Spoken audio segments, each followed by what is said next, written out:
Tonight, I have the privilege of introducing our guest speaker. Mary Barra was named Chief Executive Officer of General Motors in January 2014, a fitting accomplishment achieved after a highly successful career with GM for the past 35 years. Beginning her career at GM in 1980 at the General Motors Institute, now Kettering University, she received a GM fellowship in 1988 to attend Stanford Business School, where she graduated with a master's in business administration. She worked for GM in various engineering and staff positions, ultimately gaining leadership roles including plant manager, Detroit Hamtramck Assembly, executive director of competitive operations engineering, GM vice president, global human resources, and previous to her role as CEO, served as executive vice president, global product development, purchasing and supply chain. Mary serves on the GM Board of Directors, in addition to the boards for General Dynamics and the Detroit Economic Club. She is a member of the Business Roundtable, a member of the Stanford Graduate School of Business Advisory Council, and a member of the Board of Trustees for the Detroit Country Day School. In addition to Mary's accomplishments as a business leader, she is also a distinguished civic leader, serving as chair, along with her husband Tony, for several very successful charities in the Detroit area. In 2014, Mary was named to Time's list of 100 most influential people in the world. Forbes magazine named her one of the world's most 100 powerful people. Fortune magazine placed her second on the list of 50 most powerful women in business. So before we welcome Mary, let's watch a short video that highlights what's in store for the future of General Motors.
Ladies and gentlemen, please join me in welcoming Mary Barra.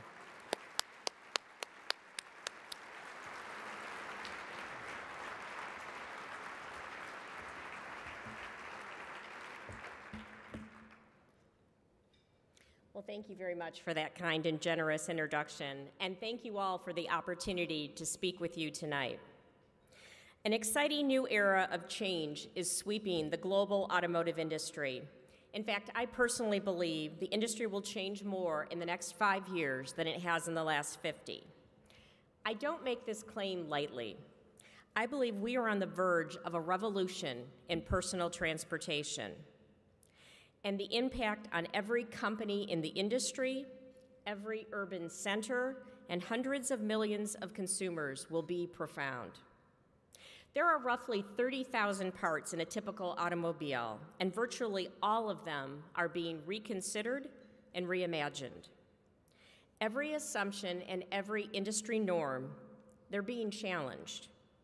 Different fuel sources, new propulsion systems, lighter, stronger materials, reduced environmental impact, connectivity preferences, ownership options, even the right to drive in a congested urban area. All of these are examples of the reinvention process that's underway. It's impossible to overstate the magnitude of change I'm talking about. Some of the examples that I will reference tonight may sound like long-term science projects. They aren't. They are real, and they are imminent. They are also daunting, challenging, and incredibly exciting. The auto industry is exploding with creativity, innovation, and competition. I've been in the industry for more than 30 years, and this by far is the most exciting time. Looking across the business landscape, there isn't any place I would rather be right now, and I really love the opportunities and challenge this new era represents. I can tell you also that it motivates the GM team every day because we know we have a chance to make an important difference in the lives of millions of people all around the world. Just a few years ago, if I had polled this audience and asked you to pick an industry that best represents the 20th century, many of you would have likely selected the automotive sector. And GM probably would have been an example that a lot of you identified. Conversely, if I had asked you to pick a model industry of the early 21st century, you would have undoubtedly chosen something from the technology sector. Apple, Google, Samsung, and Amazon would have likely been what you identified. As I stand here tonight, perceptions are beginning to shift. Interest in the auto sector is growing in many quarters. The technology industry in particular is becoming more engaged because they realize cars are the ultimate mobile app. And I'm glad our industry is attracting so much attention, and I'm excited about the coming advancement in cars. At GM, we have made it clear to our shareholders, our dealers, and our employees that we want to build the most valued automotive company. Second place is not an aspirational goal.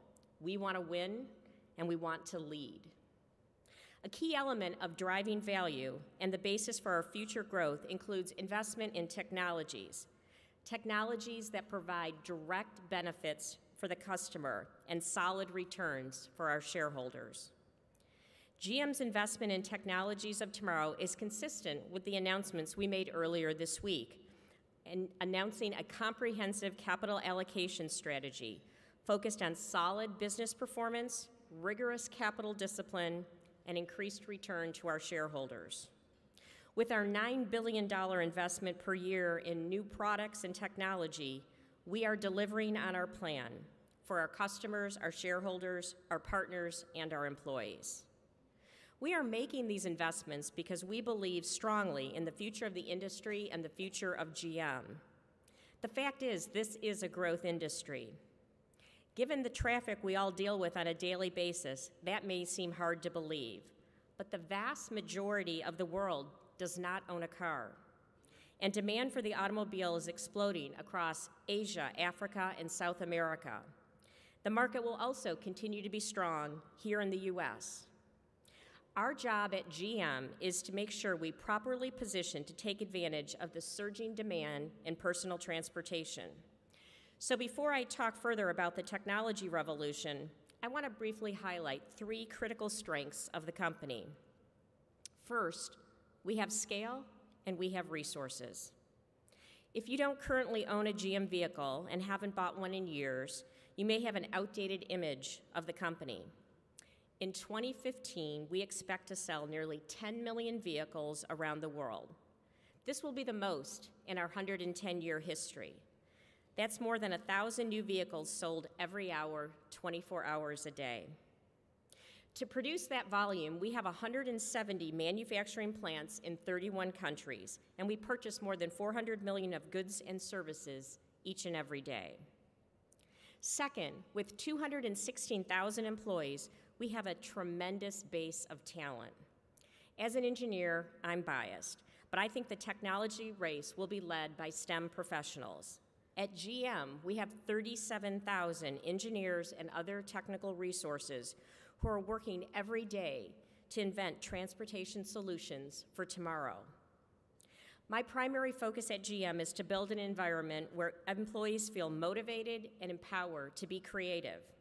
As a longtime GM employee, I know both our strengths and our weaknesses, and I'm determined to see the full potential of our talent and resources unleashed. A stronger, more dynamic, and more creative GM will deliver great value for customers and for hundreds of thousands of villages, towns, and cities around the world. As an engineer, I'm trained to focus on facts and data. In the world of science and math, ambiguity is the enemy. I always want to know the facts, and I believe in measuring outcomes. To that end, we know that our processes and systems have to produce superior results, and our technology solutions have to meet and exceed customer expectations. We get this at GM, and we are determined to deliver. A third strength of GM is our long record of innovation, from the first electric starter to the first crash dummy, to the EV1, to the Volt, to the most fuel cell powered miles driven in the industry, to OnStar and 4G LTE, and countless more examples. GM has always played a leading role in revolutionizing the automobile. Consider 4G LTE. It's a powerful proof point of our commitment to put the customer at the center of everything we do.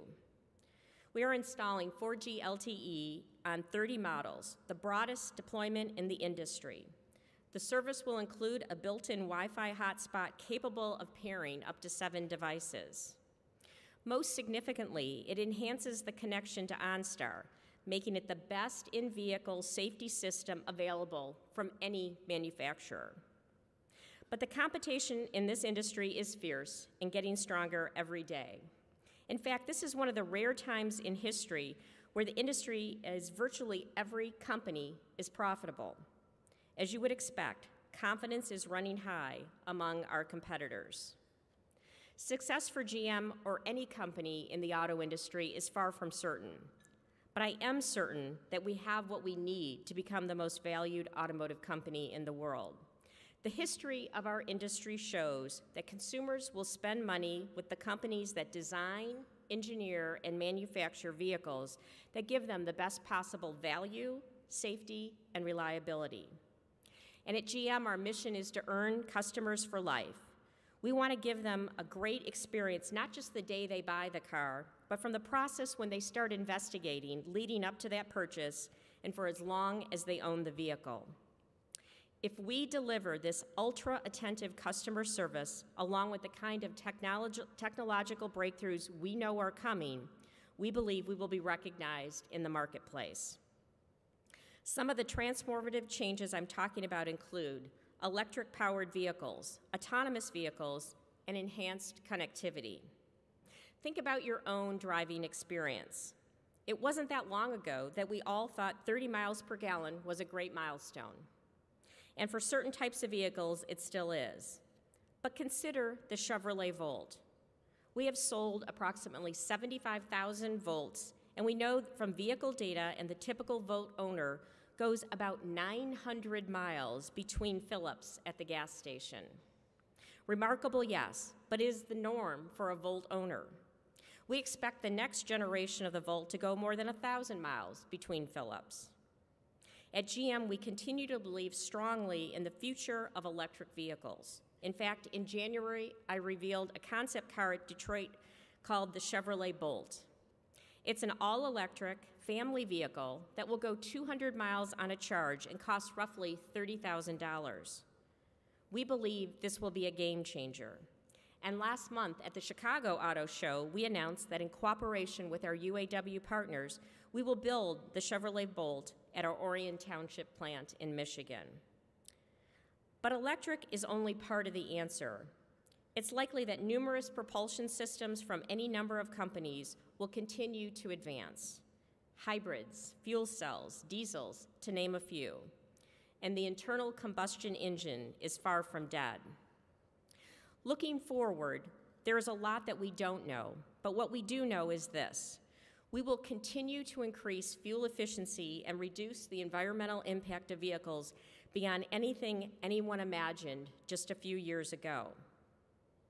Now, I suspect many of you are also wondering about the buzz about autonomous vehicles. Are we really going to have driverless cars?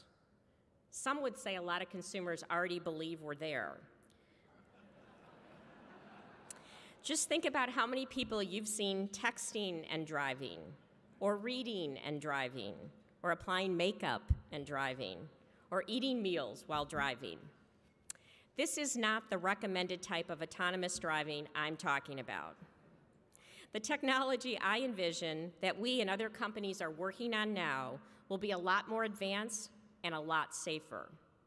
The most important point you should remember about autonomous vehicles is that they are coming, and they're coming quickly. The technological foundation for autonomous vehicles can be seen in cars today. Adaptive cruise control, lane-changing warnings, front and rear cameras are just a few of the technologies available on cars today. In less than 2 years, we are going to start connecting cars to each other and the world around them using wireless technology called V2X. V2X encompasses both vehicle-to-vehicle and vehicle-to-infrastructure technology. It's a game changer for safety because when enough cars can share information about such factors like speed, direction, braking, crashes will substantially be reduced. This is a reality. It's not science fiction. It's not a pipe dream. It's here today. We know how to do it, and we believe it will transform the industry in the coming years. Now, the investment will be substantial for governments at every level, the automotive industry, and endless related businesses. That's why a comprehensive capital allocation strategy is critical. And building this infrastructure will certainly take time. But the savings in accidents, economic loss, congestion, environmental impact, and most significantly in injuries and fatalities will be extraordinary. Cadillac is taking the lead for the company with this technology. The 2017 Cadillac CTS will be the first GM vehicle with V2X technology. I believe it will also be the first in industry. We are currently working with the State of Michigan and University of Michigan to create more than 100 miles of V2X-enabled corridors in the Detroit area. This test program is the largest of its kind in the world. Over the past year, my work has taken me to many of the world's great cities: New York, Berlin, Beijing, New Delhi, and Sao Paulo. The cultural differences, the economic and political differences are significant, but so are the similarities.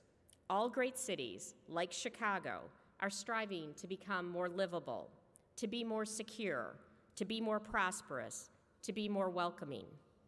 You are lucky to live in one of the greatest cities in the world. Chicago is truly an American treasure.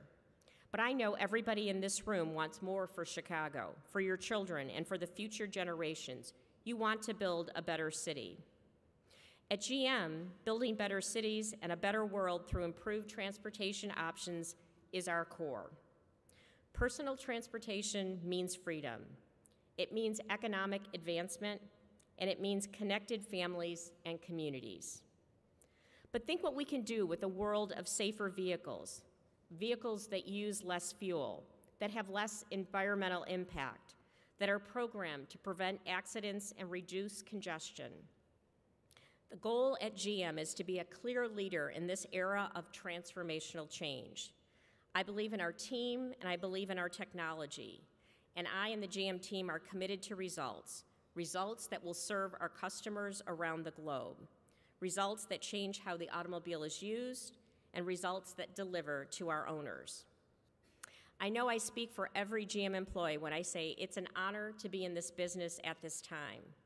We're excited about the future, and more than excited, we're inspired. So I want to thank you. It's been a privilege to be here tonight, and I want to thank you for sharing your evening with me. Thank you, Mary. Thank you for those remarks. I want to spend a few minutes. You touched on kind of automation in cars and self-driving vehicles and so on, so I'd like to spend a few minutes on that. Can you tell me where we'll be in 5 years and 10 years with respect to automation in cars? Well, again, when you look at vehicles you can buy today, especially some of the luxury vehicles, you have tremendous technology on the road to autonomous available to you today. But what it's really going to take, because as you look and you just think of the streets of Chicago, it's one thing in a very controlled environment to be able to have autonomous driving, but think about all the things that can happen, and that's why it's so important that we have the infrastructure investment so the vehicles talk to each other and talk to the street system. But I think, again, as we move along that path, the technology will become better. Of course, it's going to drive, as you and I talked about, a lot of change in insurance and regulation and kind of the rules of the road, to use that phrase. So there's a lot of work to be done, and probably one of the most important things is taking consumers on that journey.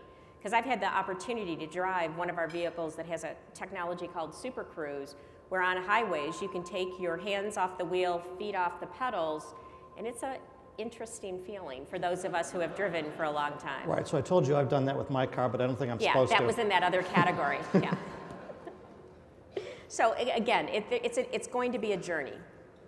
So as we migrate to these self-driving or autonomous vehicles, and you and I talked about this a little bit at dinner, which model do you think wins? The one sort of, I mean, Google appears to be developing one without a steering wheel, without gas pedals, without all that, versus the model that says it's a self-driving car, but it's got the steering wheel, it's got the gas pedals, it's got everything that you would need as a human to take control.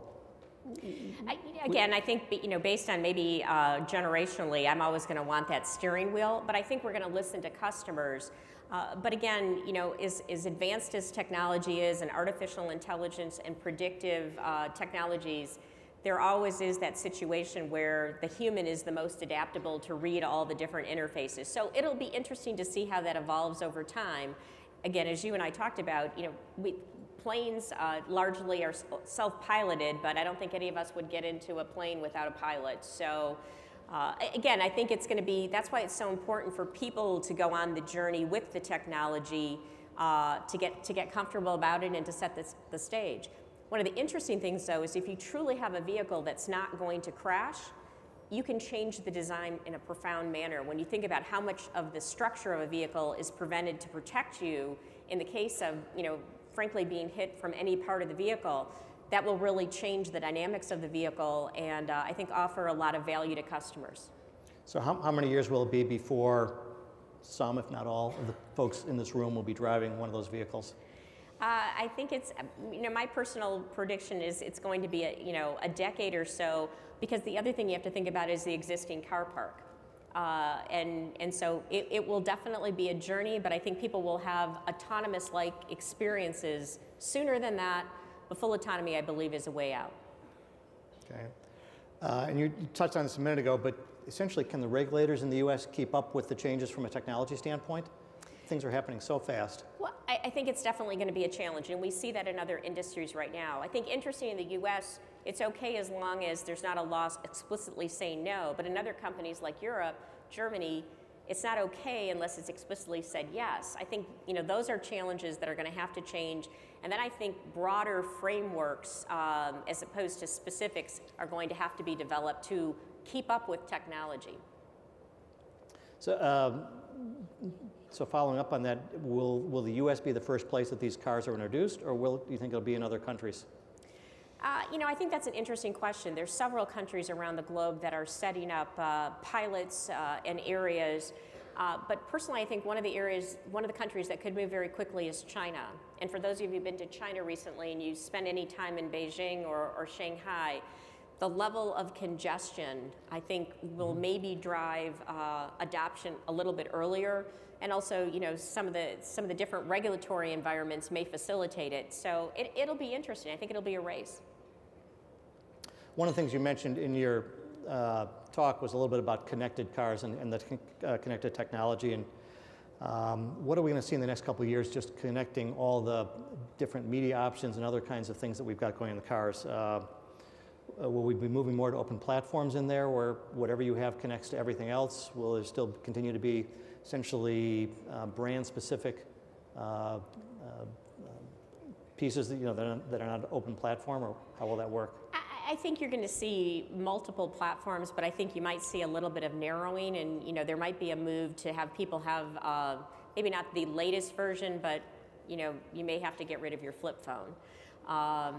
So, not you personally, but I mean, you know, for individuals.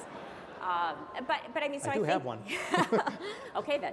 But so I do think there's going to be, you know, a little bit of narrowing, because just like with other technology, the cost to support every single potential technology platform becomes expensive. But when you look at, you know, getting the masses, I think that will be one of the ways. I do think, though, the automakers have an opportunity, and I view it as an area to distinguish yourself. Because if you can do it incredibly intuitively and incredibly safely from a distraction perspective, I think there's an area to stand out, even though a lot of the phone technology coming in the smartphone will be common. So as our cars get more connected and as they get more connected to the internet, what do we do about hacking? I mean, every technology we've invented to date has been hacked. Why won't that happen with cars, or will it happen with cars? Well, I think just like every other industry, and I've actually spent time with some of the experts who've watched other industries, for instance, at Stanford University, and I think it's going to require thinking about your car differently. Think how often on your smartphone you get a note that you need to go in and do an upgrade. A lot of the times that upgrade is giving you features, but sometimes it's giving you fixes for something that's been compromised. So is much work, and I can tell you the rigor, and we created a specific chief just on vehicle cybersecurity. I still think, though, you're going to have the upgradability over the course of ownership, and sometimes relatively quickly. And that's why 4G LTE is so important. When you think about the tremendous communication capability we have into the car now, we can already, in certain cases, do over-the-air updates. Also, as important as making sure we're not hacked, there's also respecting privacy laws. And so doing that, we've done that with OnStar and the way we share data or communicate with the car. So it's not only cyber, it's also privacy. Right. I mean, because we obviously value safety hugely in automotive, and to the extent that there's any sort of hint of unsafeness relative to that, how do you think about that or deal with that?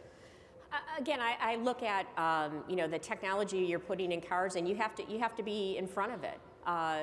The design of the whole electrical architecture in the car, and keeping that separated from the operation parts of the car is critically important. And like I said, we have a team dedicated to doing that. I think it's a challenge for the industry, but it's an investment in the vehicle, and it's an investment we're making. Again, learning the lessons from other industries.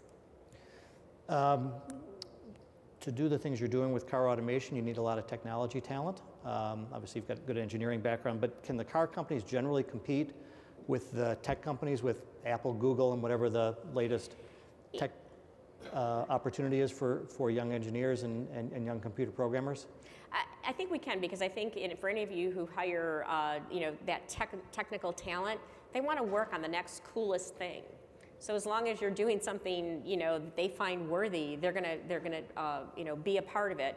And we've also to reach a wider body, we have, for instance, IT centers in different parts around the country. Also, we've opened up an office in California. We've also got offices in Canada.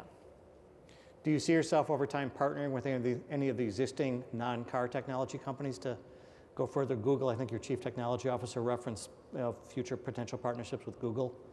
Well, we already do work when we look at some of the way the systems are working using different platforms like the Android platform and others. Several of our cars already have the ability to project with Apple. So, I mean, most of the companies you're referencing, the Apples, the Googles, are already working with most automakers to provide that. I think the role that sometimes people don't completely understand, though, is how complicated it is to integrate technology into the vehicle and the regulatory environment that you face. And so, but there's been some pretty important partnerships already. So let me switch gears just slightly and talk about electric vehicles. We've got a Chevy Volt here. You referenced the Chevy Bolt that you're going to introduce next year. The infrastructure around electric charging, is that a barrier at all to the adaptation of electric vehicles for us? Well, I think when you talk about the Volt, the answer is no, because it also has the opportunity from an extended range perspective. I think in some countries it definitely is. And, again, a reference China again, clearly they've got to put the electrical infrastructure for charging because they see electric vehicles as a big part of their solution to the environmental issues over time. So again, I think it has to come together. Less of an issue here, but in other countries definitely will require investment. So you've put a lot of time, effort, and money into developing all electric vehicles. We've now got low oil prices. Don't know how long they stay.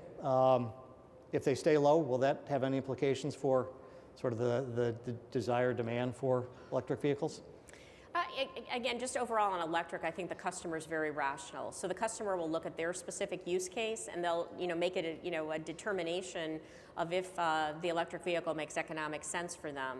But as we look at our future plans, we haven't changed them at all, because although, to your point, oil is low, I'd love to get a sense of the room of how long you think that will be, but I think the real answer is we don't know. And when you look at our investment cycle, we're investing and developing cars that will be out in the next 3, 4, and beyond years. So we've got to be responsive to the customers, and they will always value greater fuel efficiency. But then also, when you look at the regulatory environment, whether it's CAFE in the US or the European or China regulations that actually come before the US regulatory requirements, also even in places like Brazil, so emerging markets are also now putting in requirements. So it's something that's going to be critically important. The more efficiently you can do it, and the higher acceptance rate you'll have with customers. When you think just about General Motors and its position in the world, and I guess the automotive market generally in terms of its growth potential the next few years, either US or ex-US, kind of how do you view that as, what are your best potential markets over the next 3 to 5 years? Well, I hope all of them. Again, a lot of talk about China, and even though China's growth is, moderating, still, mid-single-digit growth is still substantial. Mm-hmm. There's whether it's in India or South America, there still is plenty of opportunity and room for growth. And then, as we look at what we're doing with vehicles, putting the technology features that we think customers will value, whether it's connectivity, whether it's safety features on the journey to autonomous, hopefully we can also gain market share within developed markets. That's truly what we intend to do. So when you map out your competitive set over the next 3 to 5 to 7 years, who do you see as your biggest competitor? Is it the traditional car companies? Will it be technology companies? How do you kind of plan for a competitive set that may change? Well, I agree with you. I think, first of all, if you just look at the traditional OEMs across the globe, they're incredibly capable and, are investing in the future. So I think, there's credible competitors, therefore threats with the traditional OEMs. And then I think from a technology perspective, whether they partner or, eventually do something on their own, who knows, to ignore them would be to do so at your own peril. So again, when I look at the things that keep me up at night, making sure we're understanding the customer and the technology that will be important to them, add value for them, is what we've got to really focus on. It's not just technology for technology's sake, but it's technology that will be valued by the consumer, is how we can distinguish ourselves. Okay. Let's talk for a minute just about the culture at GM and sort of the culture you inherited, the culture you're trying to change at GM. So you inherited a culture that have been referred to as corrosive or lacks openness, transparency, either internally or externally. How do you go about changing, particularly you grew up in GM, so you grew up in the system. How do you change that culture? Well, I think, when you talk about culture, I always say that the external world's view of a company's culture is by the stories the employees tell. Because otherwise, no one really knows how a company works. You're not in there living it day to day. But if you leave, work and you say, I had a great day, I'm working on this really cool project, and I made a lot of progress, and you're energized, that forms one opinion. If you leave work and you're frustrated and you're standing at your neighbor at the end of your driveway talking about the tough day you had, that forms another opinion. So culture, driving the right culture, you can't fake it. It takes time. I would say much of the work we were doing to improve the GM's culture and remove bureaucracy started long before the restructuring. And so we're building on that now, and really it's about empowering people, and it's about having the right leaders who truly are accountable and who listen, because flatter organization, that all plays into it. So did the whole bankruptcy and the turnaround following bankruptcy, what impact did that have on the culture or the change in culture, or did it? I think it had a huge impact because, first of all, very difficult and, very difficult for each and every employee, and they understood that. And I think it becomes very motivating to make sure everybody's making the right decisions, understands the mission and objectives of the company, to do the right thing so, that issue's never repeated. I mean, we at GM know there's no second chance. And so, that can be stifling or that can be empowering to for people to speak up, do the right thing, and that's, I would say, what the takeaway was. So it was very impactful and has driven real change. So in terms of change and where the culture is today, where are you relative to where you'd like to be from a cultural standpoint?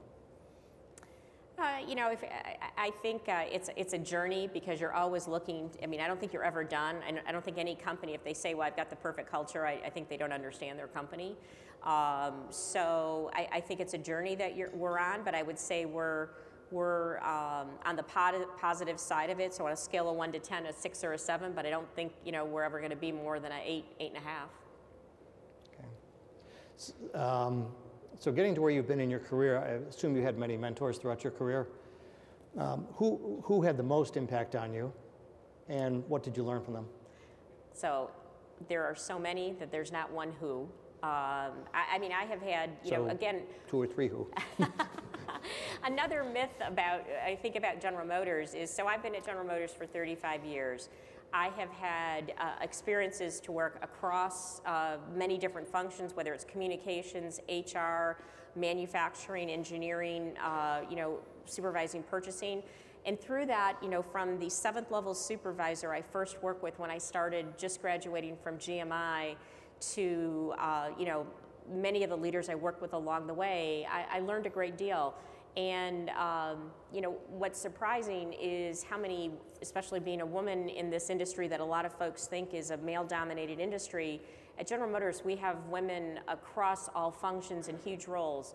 You know, running our manufacturing, our tax, major operations, quality, the customer initiatives. So, you know, it would be unfair, because you and I could spend the next 2 hours of me telling you about all the influential people at GM that have helped me along the way.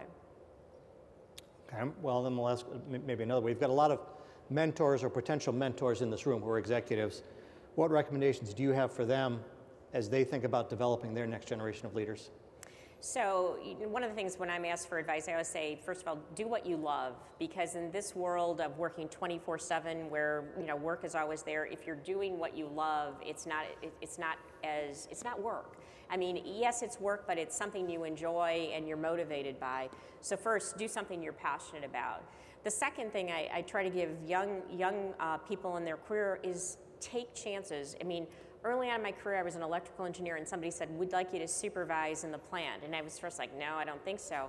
But I had a great leader who said, Mary, what a great experience. So at 28 years old, I was supervising a team in a plant and learn, you know, the basic skills of leadership. So take risk assignments, get broad experience, and those are the 2 pieces of advice I give people. Do what you love, and get as many broadening experiences as you can. So since that plant management experience, and now you become CEO a few years later, has your management style changed since you became CEO? I wouldn't say it's changed since I became CEO, other than, you know, continue to learn.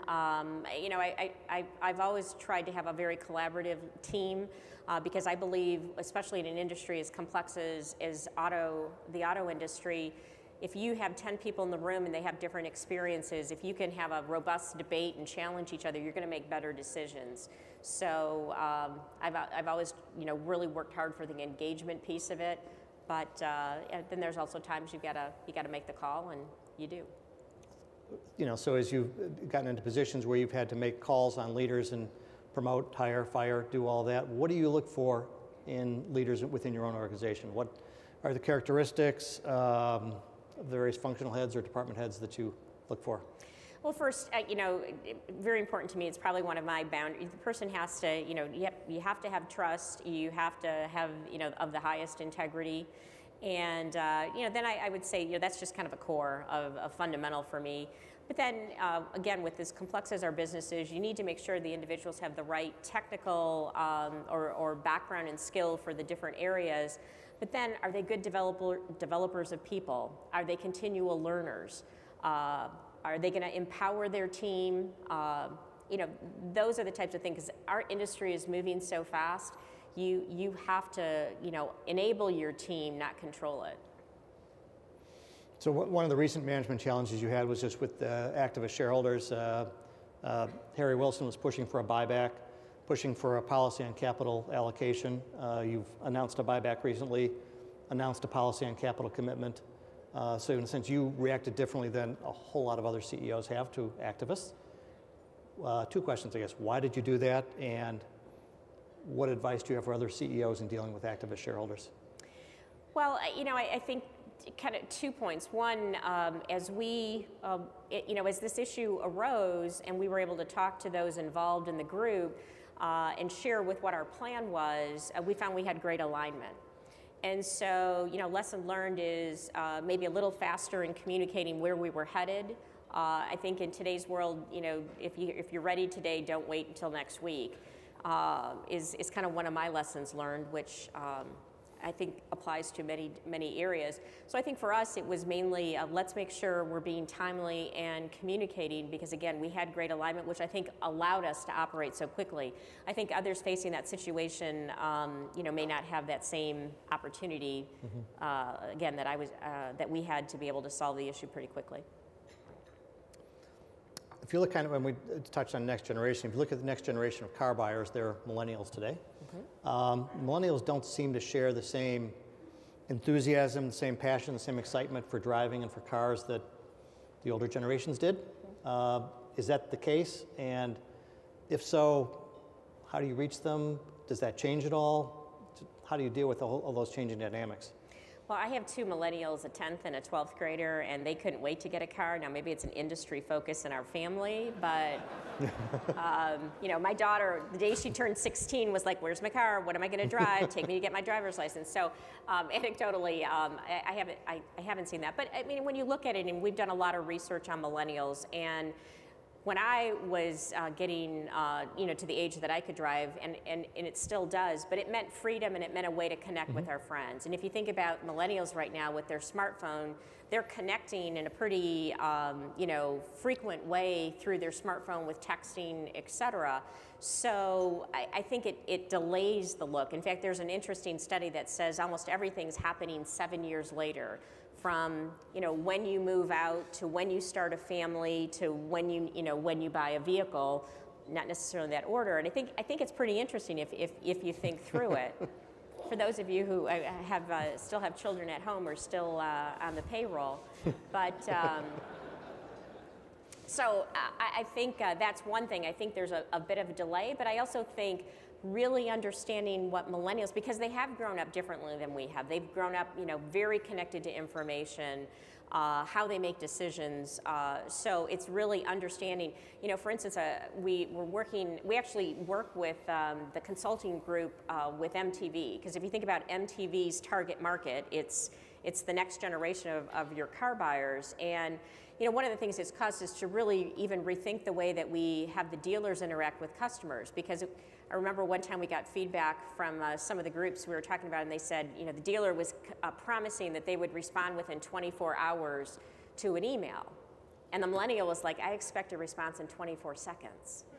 And so, understanding their expectations and their access to data and how they make decisions, I think is very important. And then also what they expect out of vehicles from an environmentally responsible perspective. I mean, clearly the millennials are one of the most rich from the resources that they'll control. And I think, also collectively, they've got a very strong voice in their responsibility to make the world a better place. So understanding millennials is critical, but, at the end of the day, you still got to get from point A to point B. Right. So getting point A to point B, though, they partake in the sharing economy more than anyone else, right? So they use Uber and other technologies to, so sharing is just inimical to their behavior. Is that going to impact the car industry? I think it already has. And so I think, understanding, especially then when you look in urban areas and the way to deal with congestion, again, people will be rational in what's convenient for them, what best fits their lifestyle. They're still getting from point A to B, they're still in a vehicle, and so different models are something that we're exploring and working on and piloting around the globe. Right, but they no longer need their own vehicle. Right. 3, 4, 5, 6 people ultimately sharing one in some fashion. Right. Fewer car buyers? Again, I think potentially, but then when you look at the globe of those who still don't have a car, I think there's tremendous opportunity. And I also think there's phases. It's one thing to share a car when you're running out on a Saturday night. It's another thing to share a car when you've got, 2 kids in a car seat and a pack and play and a dog and, and so again, not to say there's not a model to solve that isn't necessarily the traditional ownership model, but because I think that will change. But again, General Motors will participate in people getting from point A to B in some fashion if we do our job correctly. So in your talk, you mentioned STEM and STEM education, and I understand you're an active supporter of STEM education, particularly at the middle school level. For this audience, for other audiences, what can the private sector do to encourage the development of those kinds of skill sets, or the skill sets you referred to that we're increasingly going to need in the 21st century? I think business can do a lot to help, especially, and I'm passionate about the middle school because there's a lot of data that suggests, especially young girls, that's when they'll kind of shy away from math and science. And I think because they don't understand how that math and science background is critical for, virtually any career, especially as technology is being applied to virtually any chosen profession. And so I think, community involvement, supporting education, and helping provide those experiences, or just supporting that in the classroom is critically important. But, I think also for young boys as well. When I go work in the middle school, I'll have the kids stand up and say, what do you want to be when you grow up? And then I explain to them how they need to work in math and science to be successful. And I think it's just making that connection is one of the things, and then obviously providing a strong educational system, which is also one of our company's passions. Yeah, so along that line, you studied electrical engineering at the GM Institute. The escalating cost of education. Should other companies, the scale of General Motors, do more in offering the kind of educational opportunities that you had? Well, when I was there, it was actually had privatized, so it was in the process of being a private college. I think there's so many different areas of learning.